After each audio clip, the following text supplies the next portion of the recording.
एक कौम जो सोई हुई थी उसको जगा दिया है। शुक्रिया मोदी साहब। ये कम इख्तिलाफ होते हैं जो ये आपके सामने हजरात बैठे हैं।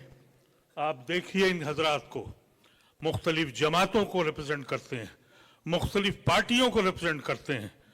हिंदुस्तान में जितने हमले हुए सब हमने बर्दाश्त किया। यहां 10-11 साल से एक तमाशा था, कभी इधर धुआं उठा, कभी उधर धुआं उठा, कभी एक बच्चा लिंच हुआ, कभी किसी का घर जला, कहीं बर्बाद चला।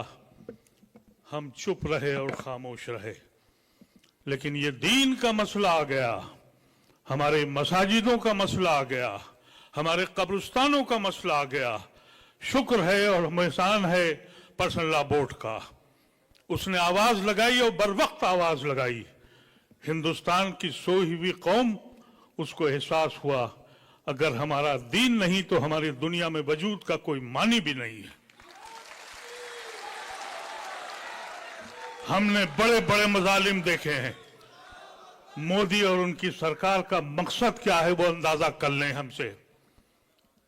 हम हिंदुस्तान में वाहिद लोग हैं जो हमेशा हमने झंडे को अपनाया, इस हिंदुस्तान की अजमत को अपनाया, अपने खून को बांटा और फिर हिंदुस्तान की सांझी विरासत को अपनाया। तुम रोज हमारे साथ ये करते हो। एक बात मैं बावर कर दूं आपसे, सुप्रीम कोर्ट में जो 2 मसाइल अटके हुए हैं जिस पे 5 तारीख को मसला है, पूरे पार्लियामेंट के अंदर एक एक मेंबर कहता रहा कि यह गैर कानूनी है, खुदारा इसको मत लाइए। लेकिन अपनी अक्सरियत के जोन में वो ले आए। सुप्रीम कोर्ट यकीनी तौर पर अगर उसकी को अपनी अजमत कायम रखना है, वो मुहाफिज है हिंदुस्तान के आइन का, तो वो ये 2 या 3 मसले जिस पे आज रुका बहस है वो इंशाअल्लाह उस पे स्टे लगेगा। लेकिन ये मत समझिएगा कि आपकी बचत हो गई है। पूरा का पूरा कानून नाकिस है। बहुत सी चीजें ऐसी हैं जो आप सोच भी नहीं सकते। कह दिया कि 12 साल से ज्यादा जिसका कब्जा है वो उसी का हो जाएगा।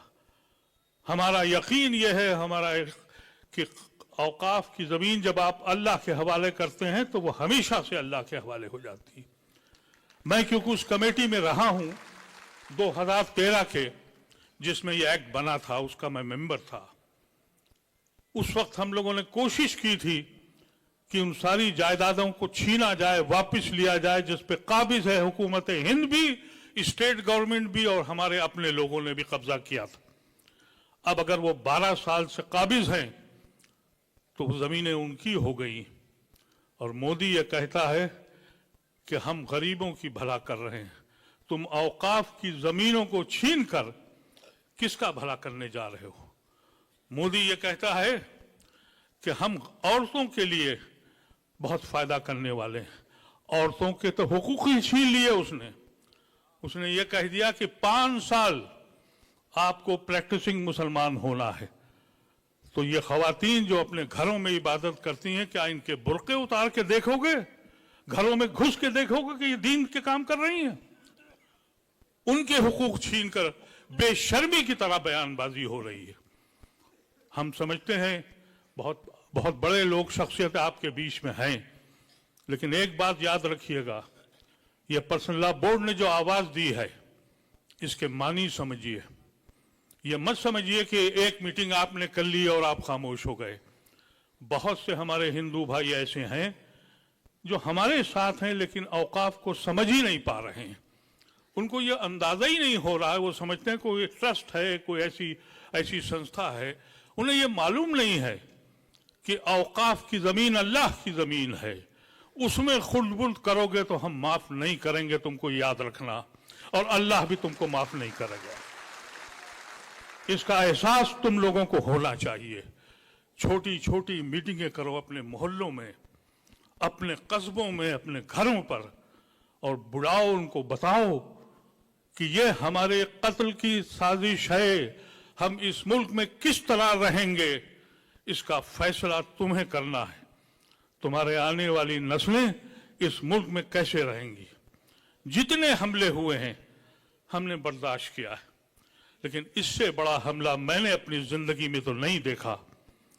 और आज मैं ये कहना चाहता हूं कि आप तैयार रहें, छोटी मीटिंगें करें, गैर मुस्लिमों के साथ मिलें और अपनी मीटिंगों की इत्तला पर्सनल लॉ बोर्ड को जरूर दें कि हमने यहां मीटिंग करी है, हमने यहां मीटिंग करी है।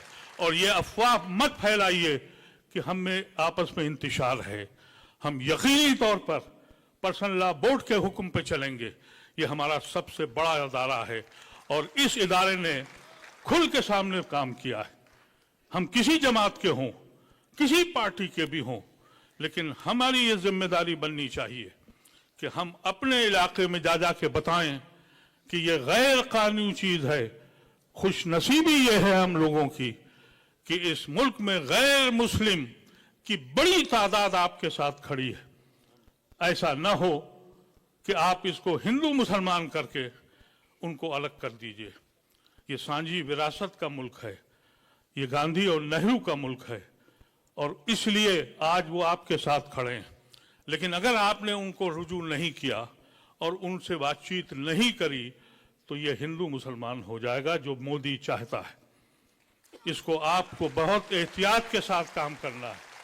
ये बताना है आपको कि ये आईन का मसला है और हमारा ताल्लुक इस मुल्क के आईन से है। हमने जुना को इसीलिए ठुकराया था कि हम मुस्लिम मुल्क में नहीं रहना चाहते थे। हमने लियाकत अली खान को इसीलिए ठुकराया था। हमने नेहरू और गांधी और आजाद को अपनाया था इस संविधान के लिए। हम जुड़े हैं इस संविधान से और अगर इस संविधान को तोड़ देंगे तो हमारे इस लिखने वाले लिख लें और जिसको कहना है वो समझ लें। हम अपने सबसे आगे आपके साथ घूम देंगे, लेकिन हिंदू भाइयों को जरूर बताइए ये सियासी बिल है, कतन सियासी बिल है। हुकूमत जो भी फैसले करेगी आप ये मत समझिए कि एक्ट के बाद सारे मसाइल हल हो जाएंगे। नहीं मेरे अजीजों, नहीं होंगे। ये लड़ाई बहुत जोर लड़नी पड़ेगी, बहुत लंबी लड़ाई है। जब तक कि ऐसे लोगों को आप हुकूमत से बाहर नहीं फेंकेंगे आप महफूज नहीं हैं। तैयारी करिए कि हिंदुस्तान के सारे जेल छोटे पड़ जाएं, वहां जगह न रहे। हमारे ऐसे ये सारे हजरात, इन्होंने पर्सनल लॉ बोर्ड की मीटिंग में ये बात कही थी, मैं उसमें था मौजूद। सदर मौसूफ ने कहा था कि अगर जेल जाना पड़ा तो जाऊंगा। सेक्रेटरी जनरल ने कहा था जेल जाऊंगा। अगर ये जाते हैं तो मेरा ऐसा मामूली इंसान भी अपनी आखिरी सांसें जेल में उतारने के लिए तैयार है। आप तैयार हैं?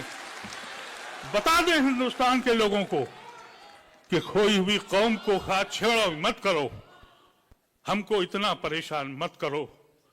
हम इस मुल्क में इसलिए आए थे कि इस मुल्क को हम ऐसे बनाएंगे जिसका ख्वाब हमारे बुजुर्गों ने देखा था।